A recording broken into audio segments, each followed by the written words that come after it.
Welcome to Newly Invested, the podcast that's all about the real, sometimes raw journey of real estate investing. I'm your host, Judith Tait, bringing you conversations from the trenches of the investment landscape where we celebrate victories, learn from setbacks, and unlock the secrets to successful property investing. Whether you're a novice investor seeking tips and guidance or a seasoned pro eager to share your story, you've come to the right place.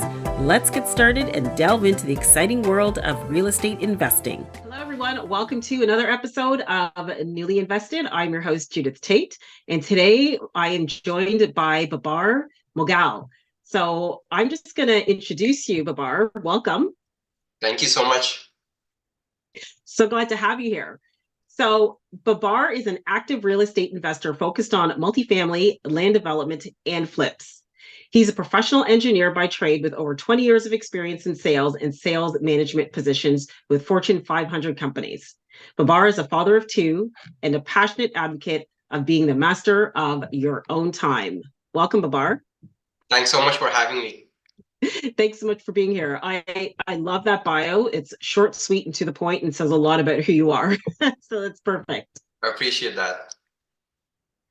So tell us just a bit about yourself, about being in real estate, whether you do this full-time, part-time.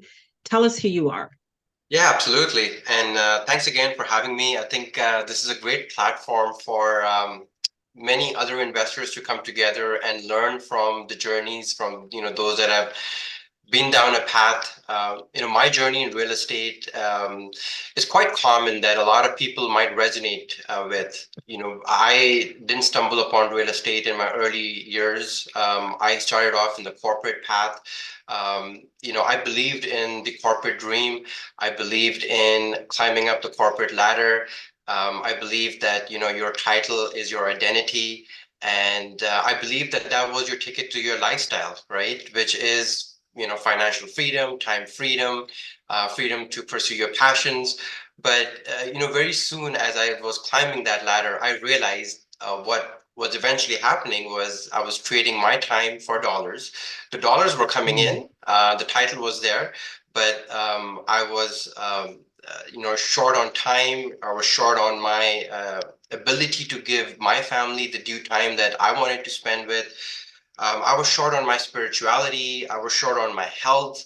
So it's almost like I was winning on one aspect, but I was losing on the other aspects too, which are very critical in my life. So I hit a wall, right? I hit a wall, and that's where, call it a bit of burnout, but it was just more of a realization that there has to be something better out there, right?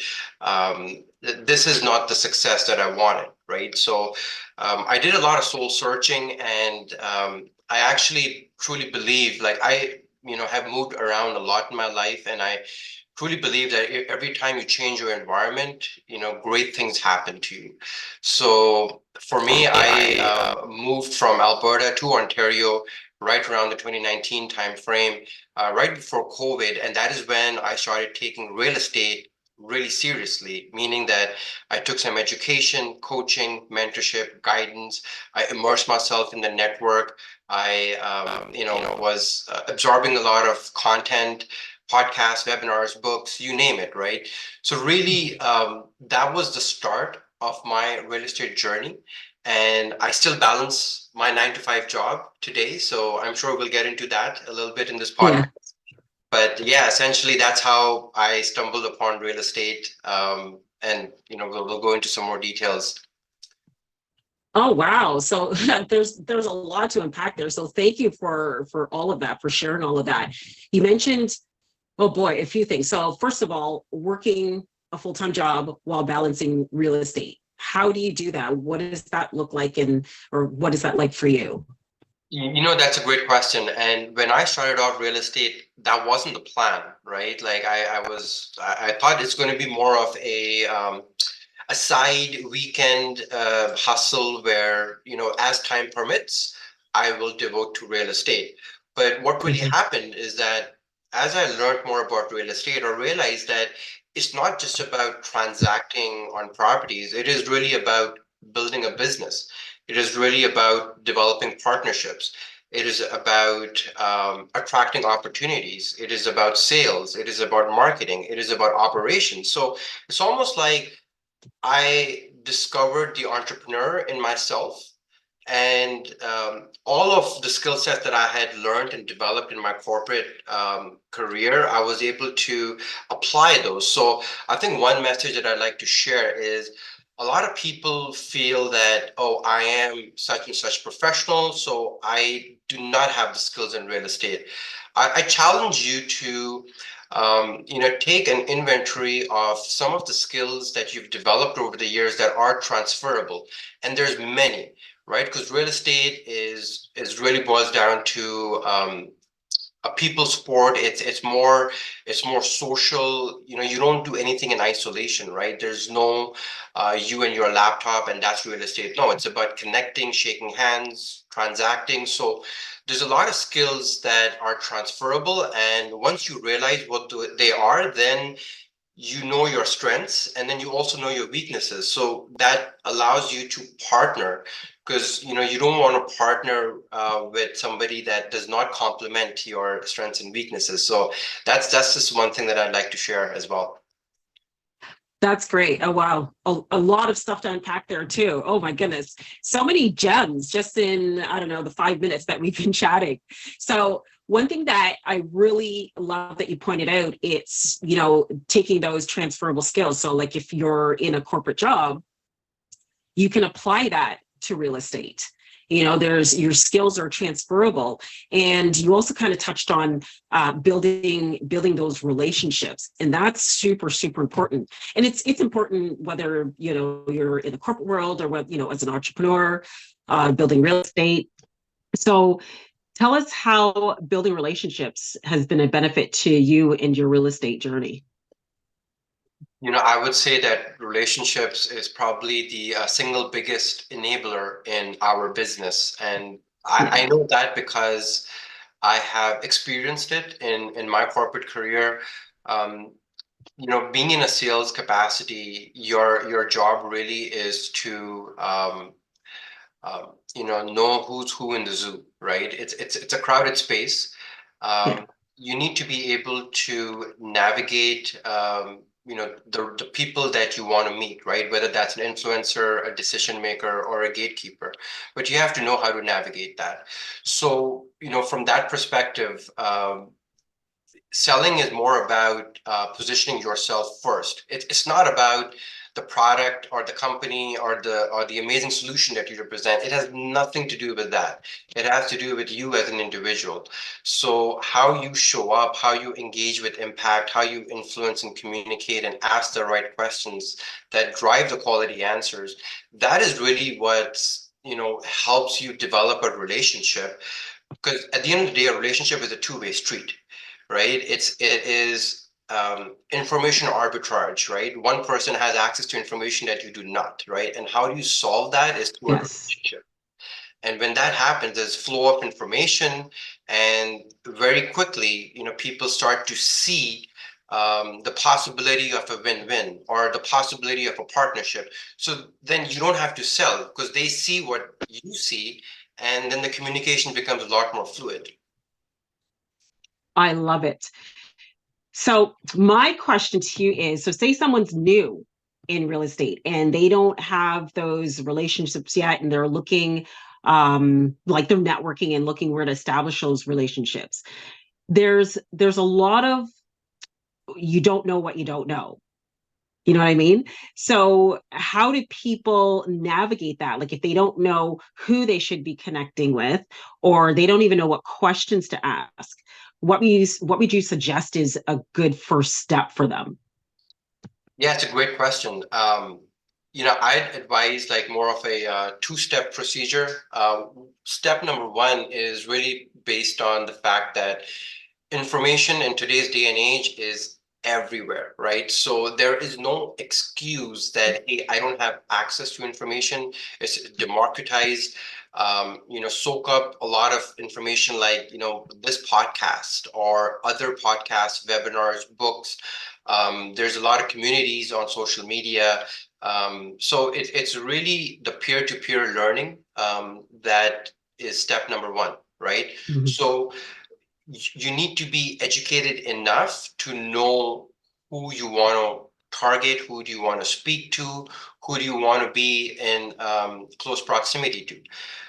That's step number one. Step number two is the action. The action is, more about being in the arena. So it's a lot to do with, of course, your communication, but also being a bit self-aware about yourself, right? How do you come across? Maybe a question that would freeze you. So there's a bit of a role play that I would encourage some new investors to undertake. Do this in front of the mirror, do this on Zoom, do this with your close associates. But the more you do this, the more comfortable you will get when you are in the moment, in front of the person that you've been researching, and now is your moment to act and to shine. Oh, that's great. All right. So tell us about this role play. What does that look like? Can we do it now? Yeah, absolutely. Okay. I think this is like a true story, right? Like when you and I met the first time, it was a very brief introduction. We were in a larger platform with many other members, so we didn't quite Yeah. have a chance to do a one-on-one. Um, but I did take note, right? I always have a notebook. I always have a pen, and that's something that I'll encourage others is that don't expect your brain to absorb everything, right? Write stuff down because you will forget.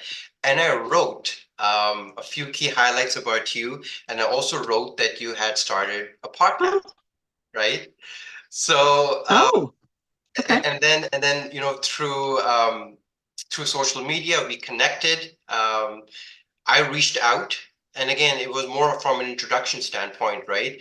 Um, we set up a call, and when we connected over that call, we spoke about a lot of things, right? And then Yeah. at the end, you'd mentioned, yeah, there was a podcast, and I was like, that sounds great. And then later on, you circled back to me, right? So it was these multiple Yeah. touch points. So I think our journey is a true example of a role play where Okay. it's more organic, right? Yeah. It's more relaxed, and it's very intentional when it comes to, hey, we both see an opportunity, right? Hmm. There's no one person.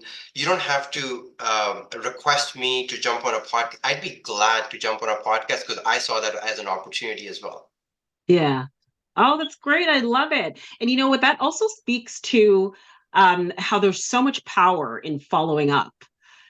It's just, you just never know what could happen. You never know what relationships can come out of following up. And I remember our initial conversation. I was out walking my dog and I was chatting with you. And I thought, you know what, he's really, really interesting. And I'd love to have another conversation. So then that's when I reached out to you again and I said, hey, I'd love to chat. And, I was wondering if you'd want to be a guest on my podcast. And here we are.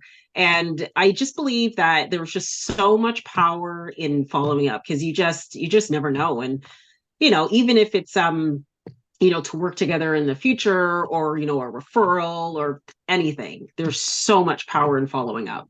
I think that's really important, like you mentioned, and maybe just to peel that onion a little bit more, right?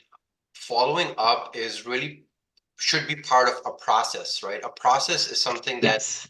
trigger some initiative, right? Don't let it just die its natural death. You have to put it in a process. Make sure that if you have not heard back, you do put a calendar reminder, okay, a week from Yes. now. So if you have spoken to or reached out to about a dozen plus people, you're not going to remember the following week because you're reaching out to another dozen plus people.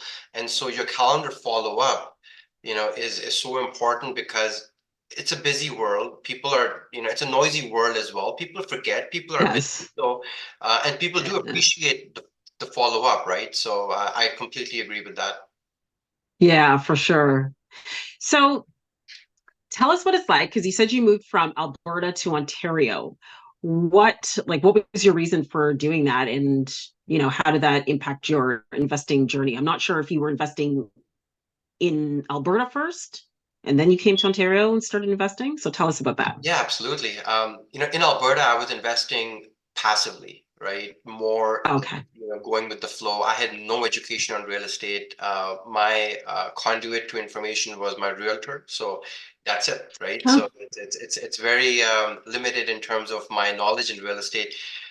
When I'm or why I moved to Ontario was my son, who's now 6 years old, was about 3 years old back then, and we really wanted to be close to family. So we wanted a support system where in Calgary, we were by ourselves. In Ontario, we have a lot of family. My wife is born and raised here. So, we wanted that support network, not just to be close to family, but also for our kids to, have their grandparents and their cousins around.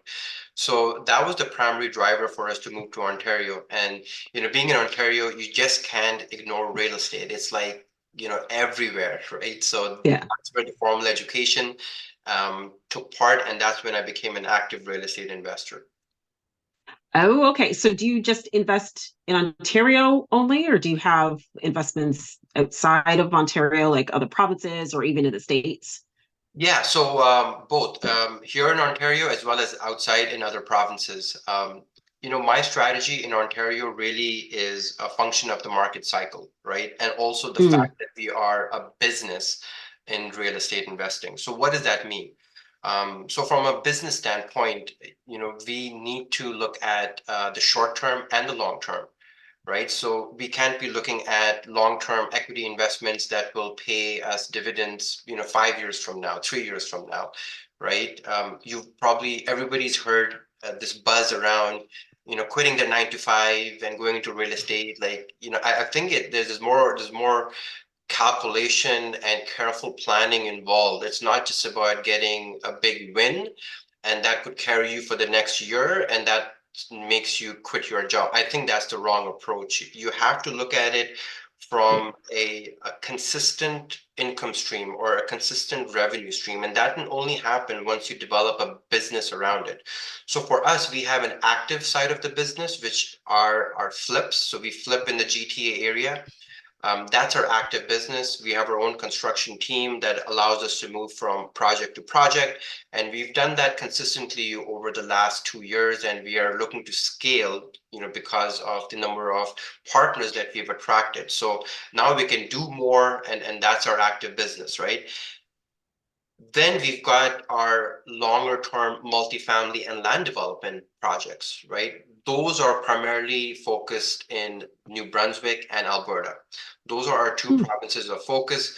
So currently in New Brunswick, we are, renovating an existing building, creating 25 units of senior assisted living facility. So that's mm. a niche real estate space that we are looking to grow into. And then subsequent to that, we're working on a land development project, which is right behind the existing building. It's a severance plus building of like 260 units or another 120 units of senior assisted care. So, that's an area we are super excited to grow in St. John, New Brunswick, while here in Ontario, we continue to flip. And I should also mention in the Niagara region, which is where we've kind of grown our real estate experience, we do a lot of small multifamily conversions.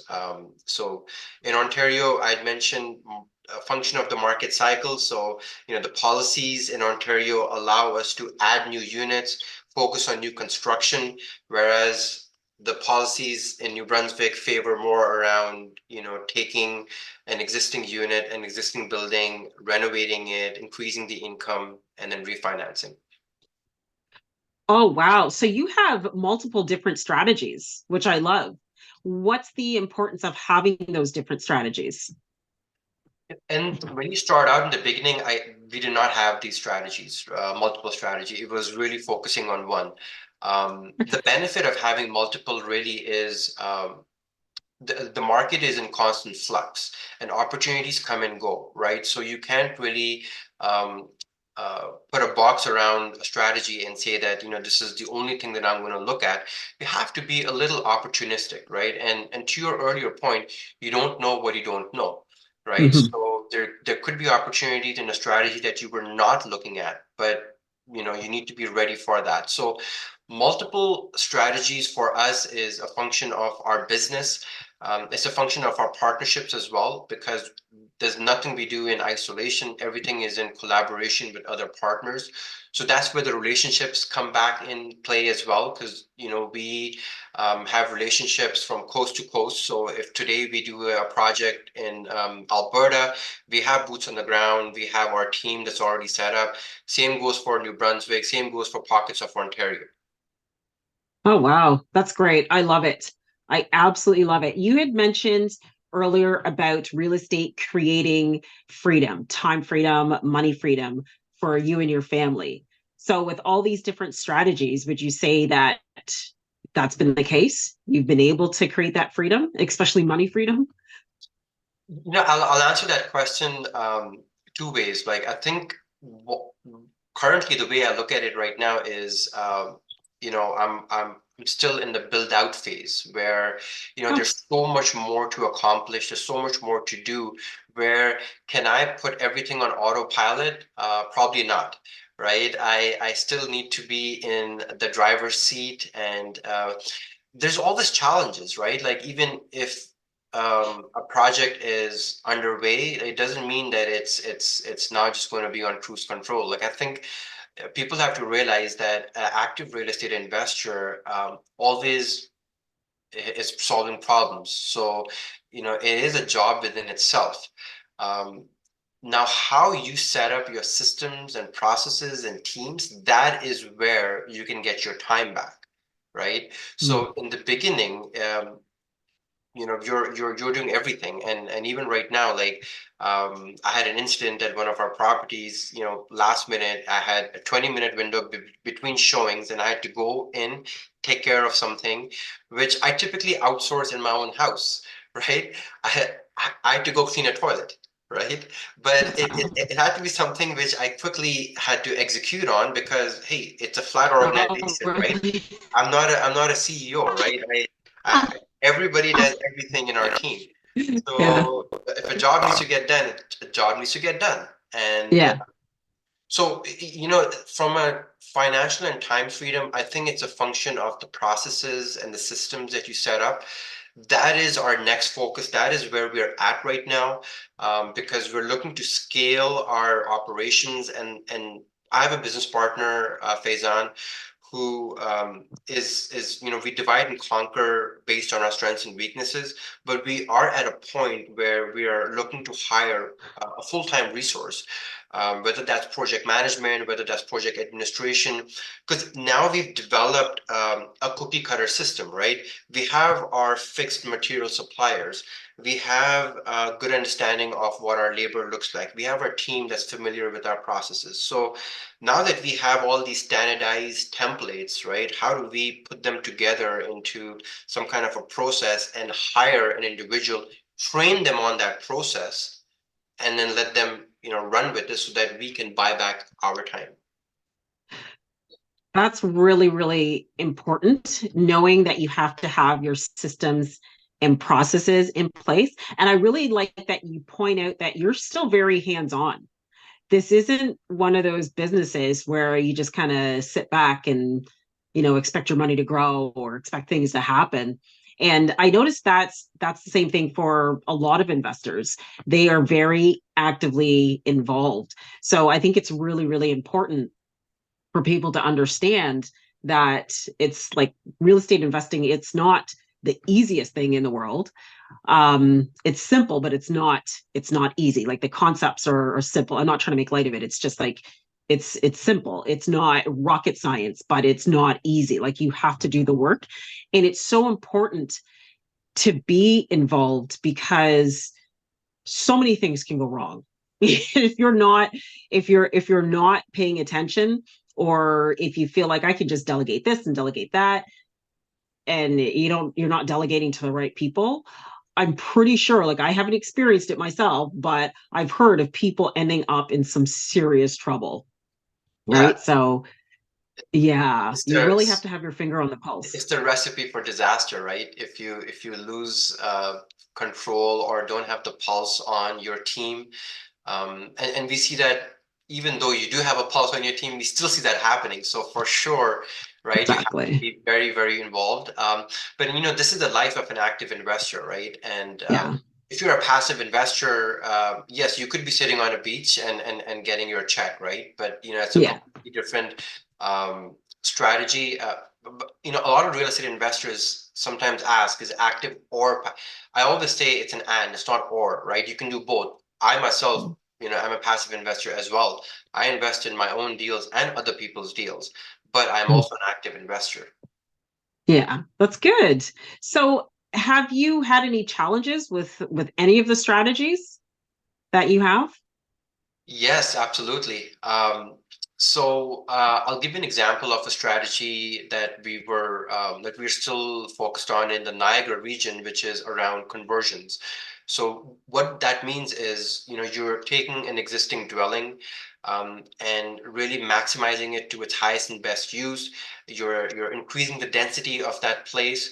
So, we're currently finishing up a 4-unit conversion in the Niagara region, and that's a challenge that I would state was something that was beyond our control, and that had to do with the city. So anytime you go through a legal conversion, you are engaging with the Mm. city, whether that's on the building code or the drawings or the inspections. In our case, unfortunately, the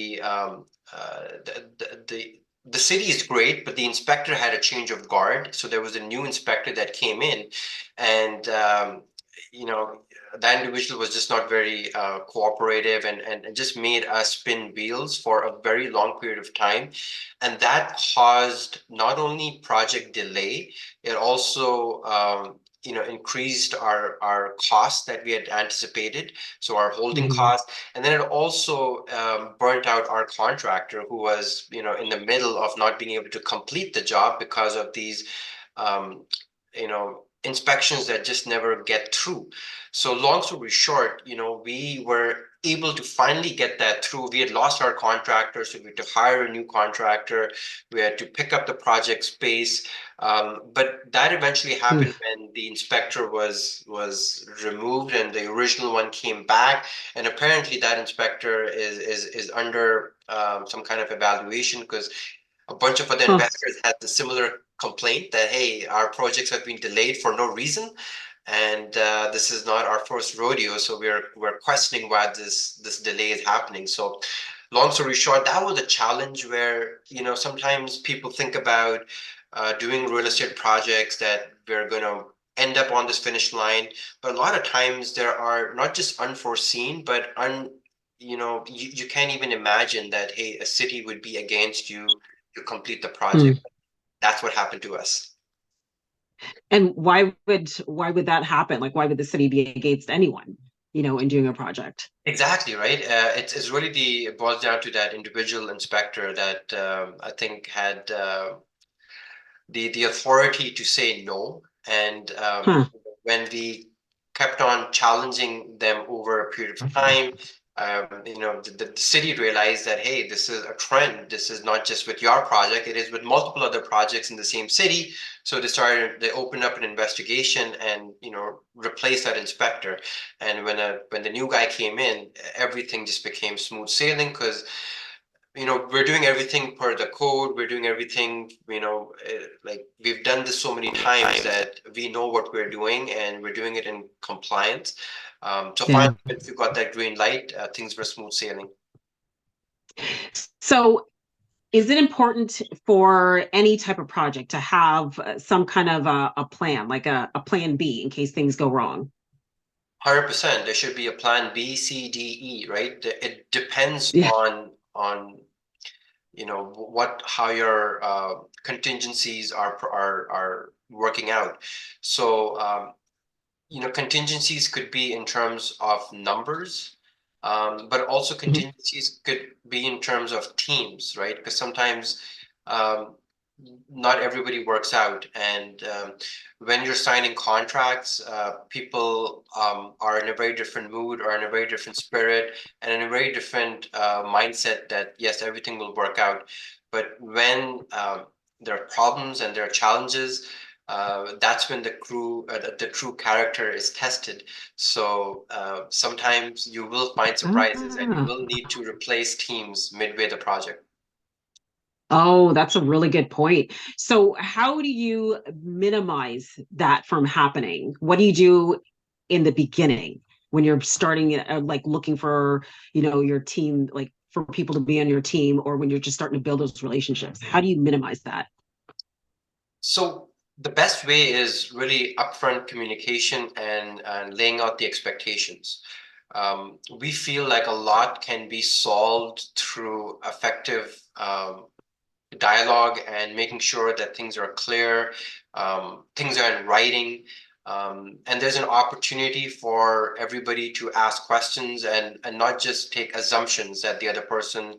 Like I'll give you an example, right? There was a time where my partner and I would go into a job site and we would just deliver the instructions to the contractor and come out and go back, to check on the work to realize that they missed the mark. So we realized that, hey, it's not Mm. just about us giving instructions, it's about us giving instructions and then allowing them to ask questions. Because when we did that, we realized, oh, they didn't even understand what we were saying. So the quality of their questions led us to believe that, okay, let's take a step back. Let's talk about this. You clear about this? Here's the sequence of events. And then we saw that, okay, the results were right, they hit the mark. So I think effective communication, um, communicating your expectations and allowing and testing the other person that, hey, what questions do you have? Because if they don't have any questions, that might be a red flag. That's a really good point. Communication is so important in just everything you do in every relationship. It's so much, there's so much power in effective communication, and so much can be lost in communication or a lack thereof. So that's a really, really good point. I like that. So what words of advice would you have for someone who's just starting their real estate journey? I love that question. My sincere advice would be is uh, do not compare yourself to somebody else's journey. I say that Right. because you may be at a very early stage, comparing yourself to somebody that is way down in their journey. So it's not a fair comparison. Um, and also, everything that you see on social media is not reality, right? Everything is perspective. So take it for what it's worth. It's great information. I love when people share because I get to know so much about them. I get to follow up, ask questions, maybe even partner with them. But don't let it freeze your action, right? So everybody went through a process. You'll need to go through the same process, right? And the more intellectual currency you can develop, the faster you're going to go. So I'll always encourage that don't just learn through recorded media, learn through Zoom calls, right? Learn through meeting and scheduling calls with people, learn through networking. I think networking is probably one of the most important area of, I shouldn't say focus, but an area that you should invest, because networking requires time, effort, money, energy, right? I mean, it's an Mhm. investment. A lot of times it might be hit and miss, but there will come to a point where it's in these rooms that you're going to develop your relationships, you're going to develop um, people that you want to work with, or people that you want to learn from as well, right? So the best thing about real estate is you're going to make so many friends that you're not never going to have a shortage of events, weekend plans, or meetups, right? So that's what I really love about real estate. It's extremely social. So get ready to be very, very active on that front. Oh, that's great. You know what? That's so true. Like I've just been on this journey for about a year, and I've just met so many amazing people. I've just made some really great friendships. I've learned so much. And as you said, it's very social. And sometimes it's like, oh my goodness, I'm exhausted just from just information overload. And then, just constantly, reaching out and being active and talking to people. And it's great. But sometimes it's like, okay, I just got to take a step back. But that's how much potential there is. And that's what I love about it. It's amazing. Absolutely, right. And I truly believe in the third degree of separation, right? Like, which is what LinkedIn is based on, right? Like, Yes. like we know somebody else through like a middle person, right? At the end of the day, and it's a big industry, real estate, but it's a very small community, right? So your credibility is everything, right? Good or bad, Yes. right? So, if there's Yes. one thing that you have to be guarding the most is your credibility, right? Right. So how you come across, who you are, right? Because at the end of the day, this is no longer role play. This is about who you are as an individual, who you're becoming as a person, and at the end of the day, who you're attracting, right? So like, Yes. so that's where there's a lot of focus on mindset. There's a lot of focus on personal development. I love that because it's not just about making money. It's about really becoming somebody, because owning a business is more of a formality, but like an entrepreneurship is more of a mentality, right? So I think that is Mm. where you need to like shift your thinking. Wow. I love that. I got to write that down. No, that's really, really good. I love it. All right. So, is there anything else you'd love to share about your real estate investing journey? Yeah, I think I'd like to share that every time we are embarking on a real estate strategy, we realize that we have to be very dialed in with a lot of the policies that are being rolled out, a lot of the rules around financing. So just don't put blinders on those aspects, right? It's not just about acquiring the property. It's about making sure that the financing makes it work, right? It's about making sure that you're not just making money, but you're also managing risk, right? So Yes. there's many aspects to that. The more aware you become in terms of, like, I'll give you an example. In multifamily investing, right now with the current interest rates, right, CMHC really is your ideal exit strategy, right? Now, Mm. it is important to know what CMHC wants you to do, right? They don't want you to, they would in the past allow you to buy an existing building, do a tenant turnover and refinance, but they're not encouraging that anymore. Well, what are they Mm. encouraging now? Where is the money? Follow the money. Where is the funding from Canada Infrastructure Bank coming through to CMHC? It's going towards new construction. Okay, what does new construction mean? That means adding new units. Well, what does that mean? That means I'm going to get the best financing out there if I can convert existing mixed use commercial spaces into residential, because that's where Mm. the best financing is applicable. So, now that's our focus. So it's important to reverse engineer a lot of these things and figure out how are you going to get to your finished point. It's not about just closing a property and then assuming that everything else is going to work out. I think financing is key. And then also structure, how will you structure that partnership, right? How will you how will you bring on investors? How will you essentially share the pie? So like there's so much that goes into a deal before you can even pull a trigger. So I'd say that right now we are very well dialed into the multifamily and the land development space, because both allow us opportunities to um, uh, add new units, meaning have new construction. Also in our small multifamily conversion space in Niagara, that's our focus, right? We're converting existing unused spaces into modern, affordable, safe housing. So, Mm. the city really appreciates that, the community appreciates that.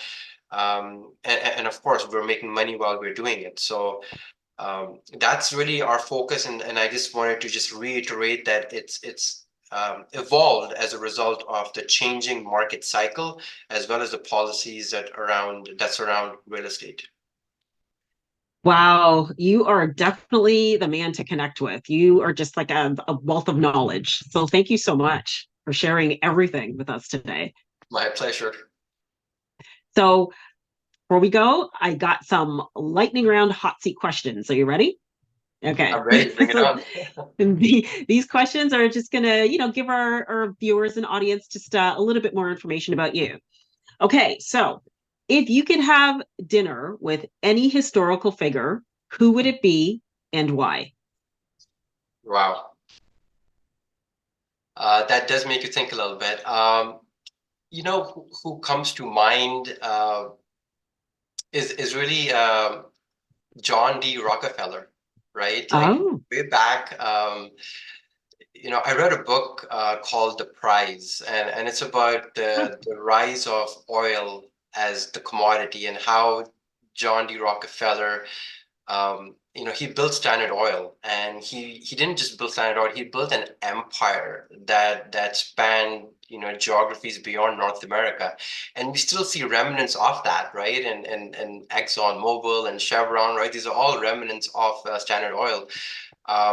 So to me, it's very intriguing how an individual builds an empire. So if to answer your question, if I had the opportunity to have dinner, I'd love to have it with John. wow. That sounds like a really good one. I've never had that answer before. Okay. What's one book that significantly influenced your life or career and how? Yeah, it's one of the books that I'm sure has touched a lot of people. But How to Win Friends and Influence People Oh, by Dale Carnegie.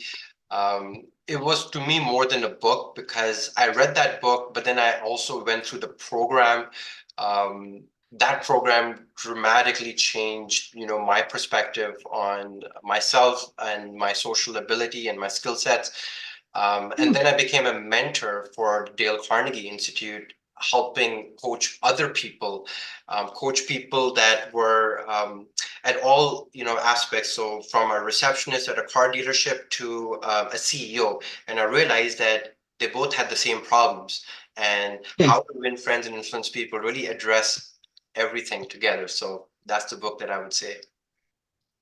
I've heard of that book so many times. I've never read it, so I really got to read that one. Sounds good. You should. And one last question: if you could go back in time, what's the one piece of advice you would give to your younger self?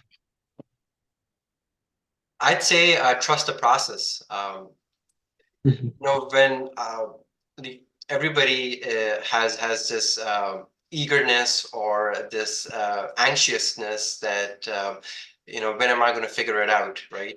And Yeah. I feel like it just causes a lot of stress. It causes a lot of unnecessary doubt. It causes negativity. It just makes you feel that something is not right and you're not doing enough. So you're beating yourself down. So if I would go back and I'd give myself a hug and I'm like, hey, trust the process. Aw. It's all going to work out. Oh, I love it. How can people connect with you? Where can they find you?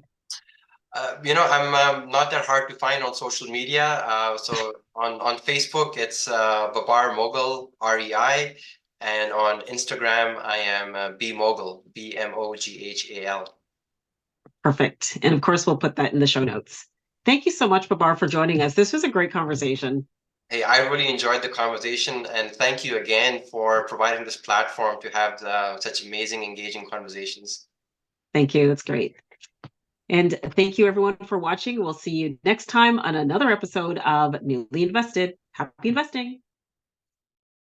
And that brings us to the end of another enlightening episode of Newly Invested. A huge thank you to our guest and to all of you for tuning in. Remember that investing in real estate is a journey filled with highs and lows, but the key is to keep learning, keep investing, and keep growing. If you want to stay updated with our latest episodes, don't forget to like and subscribe. And if you enjoyed today's episode, we'd appreciate it if you could leave us a review. This is your host, Judith Tait, signing off, and we'll see you next time on another episode of Newly Invested. Happy investing! The views and opinions expressed are those of the host and guests and do not necessarily reflect the official policy or position of the podcast. The information shared in the podcast is for general informational purposes only and should not be considered legal, financial, or professional advice.